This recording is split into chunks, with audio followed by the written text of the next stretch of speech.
Okay, chapter 18, Tuck Everlasting by Natalie Babbitt. And so there were flapjacks again for breakfast, but no one seemed to mind. Didn't get a bite, huh? Said May. No, said Miles, nothing we wanted to keep. That was true anyway, and though Winnie blushed as he said it, she was grateful that he didn't explain. Never mind, said May, you're likely out of practice. Tomorrow, maybe. Sure, said Miles, tomorrow. But it was the thought of seeing Jessie again that kept Winnie's stomach fluttering. And at last he came down from the loft, yawning and rosy, rubbing his curls just as May was piling the plates with flapjacks. Well, slug a bud, she said to him fondly. You come near to missing breakfast. Miles and Winnie been up for hours out fishing and back already. Oh, said Jess, his eyes on Miles. Where's the fish then? How come we got nothing but flapjacks? No luck, said May. They wasn't biting for some reason. Reason is, Miles don't know how to fish, said Jessie. He grinned at Winnie, and she lowered her head, her heart thumping. It don't matter, said May. Excuse me. We got plenty without. Come and get your plates, everybody. They sat about the parlor, and as they had the night before, the ceiling swam with bright reflections, and sunlit streamed across the dusty, chip-strewn floor. May surveyed it all and sighed contentedly. Now that is real nice, she said, her fork poised above her plate. Everyone sitting down together and having Winnie here. Why, it's just a party. That's the truth, said Jessie and Miles both together, and Winnie felt a rush of happiness. Still, we've got things to discuss, Tuck reminded them. There's the business of the horse getting stole, and we got to get Winnie home where she belongs. How are we going to do this without the horse? After breakfast, Tuck, said May firmly. Don't spoil a good meal with a lot of talk. We'll get to it soon enough. So they were silent, eating, and this time Winnie licked the syrup with her fingers without pausing to think about it first.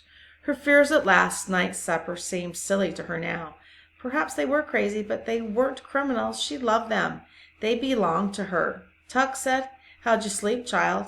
And she answered, Just fine, and wished for a fleeting moment that she could stay with them forever in that sunny, untidy little house by the pond. Grow up with them, and perhaps if it was true about the spring, then perhaps when she was 17, she glanced at Jessie, where he sat on the floor, his curly head bent over his plate. Then she looked at Miles, and then her eyes went to Tuck and lingered on his sad, creased face. It occurred to her that he was the dearest of them all, though she couldn't have explained why she felt that way. However, there wasn't time to wonder, for at that moment someone knocked on the door. It was such an alien sound, so sudden and surprised that May dropped her fork and everyone looked up startled. Who's that? Said Tuck. I can't imagine, whispered May. We ain't never had callers in these years we've been here. The knock came again. I'll go, Ma, said Miles. No, stay where you are, she said. I'll go. She put her plate down carefully on the floor and stood up, straightening her skirts. Then she went to the kitchen and opened the door. Winnie recognized the voice at once. It was a rich and pleasant voice, the man in the yellow suit, and he was saying, Good morning, Mrs. Tuck. It is Mrs. Tuck, isn't it? May I come in? Chapter 19. The man in the yellow suit came into the sunlit parlor. He stood for a moment looking around at them all, May and Miles and Jess and Tuck and Winnie, too. His face was without expression, but there was something unpleasant behind that made Winnie sense at once, that something that made her instantly suspicious. And yet his voice was mild when he said, You're safe now, Winifred. I've come to take you home. He was going to bring her back directly. We were going to bring her back directly ourselves, said Tuck, standing up slowly. She ain't been in no danger.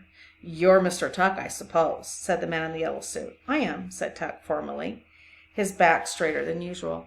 Well, you may as well sit down again. You too, Mrs. Tuck. I have a great deal to say and very little time to say it. May sat down on the edge of the rocker, and Tuck sat too, but his eyes were narrowed. Jessie said uneasily, Who in tarnation do you think?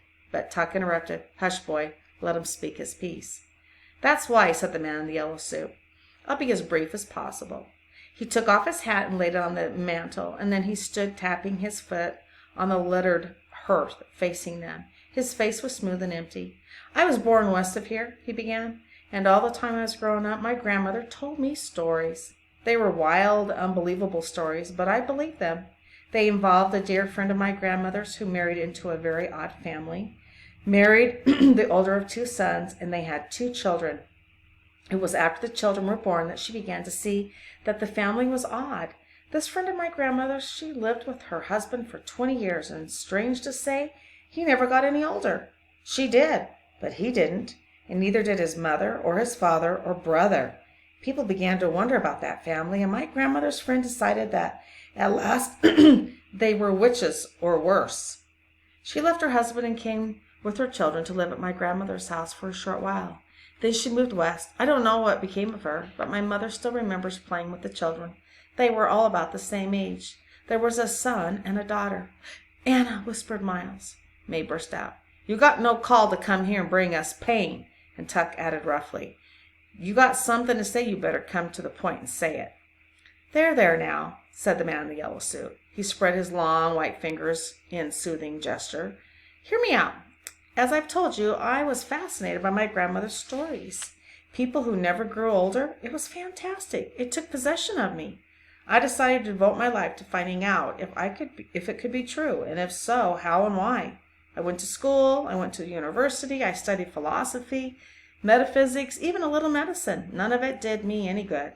Oh, there were ancient legends, but nothing more. I nearly gave it up. It began to seem ridiculous and a waste of time. I went home. My grandmother was very old by then. I took her a present one day, a music box, and when I gave it to her, it reminded her of something. The woman, the mother, and the family that didn't grow old. She had a music box. May's hand went to the pocket of her skirt. Her mouth opened, and then it shut again with a snap. The music box played a very particular tune, the man in the yellow suit went on. My grandmother's friend and her mother, Anna, and her children, Anna, was the daughter's name. They'd heard it so often that they knew it by heart. They taught it to my mother during that short time they lived in the house. We talked about it. Then all those years afterward, my mother, my grandmother, and my mother was able to remember the melody. Finally, she taught it to me. That was nearly 20 years ago, but I kept it in my head. It was a clue. The man in the yellow suit folded his arms and rocked a little. His voice was easy, almost friendly. During those 20 years, he said, I worked at other things, but I couldn't forget the tune or the family that didn't grow older. They haunted my dreams, so a few months ago I left my house and I started out to look for them, following the route they were said to have taken when they left their farm. No one I asked along the way knew anything. No one heard of them. No one recognized their name. But 2 evenings ago I heard that music box. I heard that very tune, and I was coming from the Foster's Wood. And next morning early, I saw the family at last, taking Winifred away. I followed and I heard their story, every word. May's face drained of color. Her mouth hung open, and Tuck said hoarsely, What you going to do? The man in the yellow suit smiled. The Fosters have given me the wood, he said, in exchange for bringing Winifred home. I was the only one who knew where she was, you see, so it was a trade. Yes, I followed you, Mrs. Tuck, and then I took your horse and went directly back. The tension in the parlor was immense. Winnie found that she could scarcely breathe. It was true then, or was the man who stood there crazy too? Horse thief, cried Tuck. Get to the point. What are you going to do? It's very simple, said the man in the yellow suit. And as he said this, the smoothness of his face began to loosen a little. A faint flush crept up his neck, and the pitch of his voice lifted, became a fraction higher. Like all magnificent things, it's very simple. The wood and the spring belong to me now. He patted his breast pocket. I have a paper here, all signed and legal to prove it. I'm going to sell the water, you see. You can't do that, roared Tuck. You got to be out of your mind. The man in the yellow suit frowned. But I'm not going to sell it to just anybody, he protested. Only to certain people who deserve it. And it will be very, very expensive. But who wouldn't give a fortune to live forever? I wouldn't, said Tuck grimly. Exactly, said the man in the yellow suit. His eyes glowed. Ignorant people like you should never have the opportunity. It should be kept for certain others, and for me.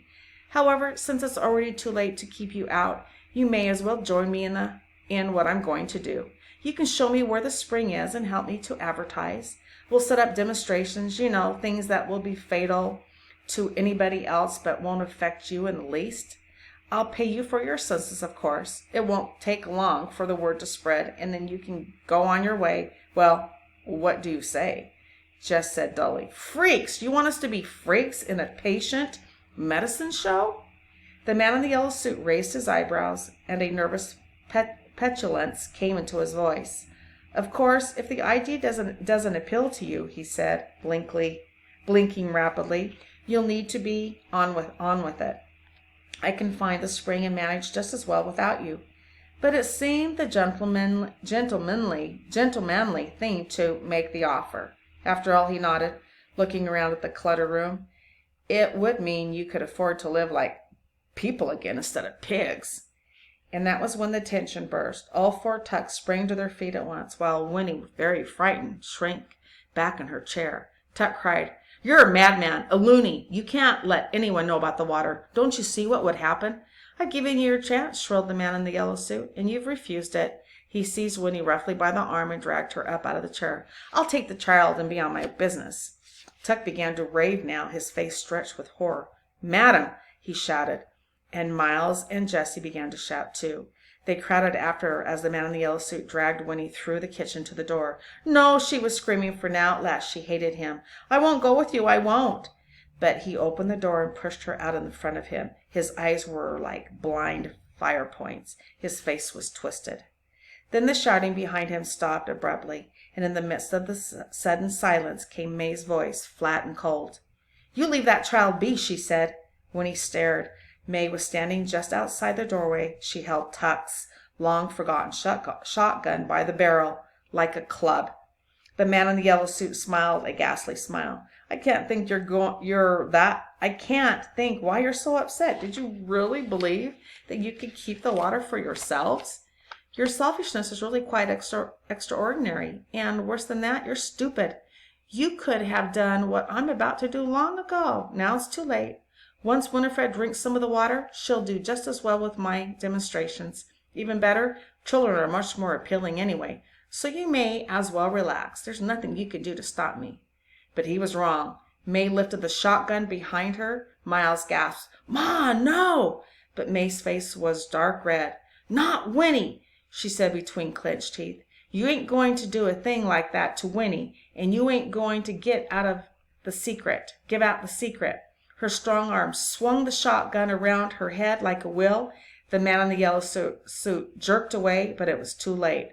With a dull cracking sound, the stock of the shotgun smashed into the back of his skull. He dropped like a tree, his face surprised, his eyes wide open. And at that very moment, riding through the pine trees, just in time to see it all, came the Tree Gap Constable. I'll read you chapter 20 later.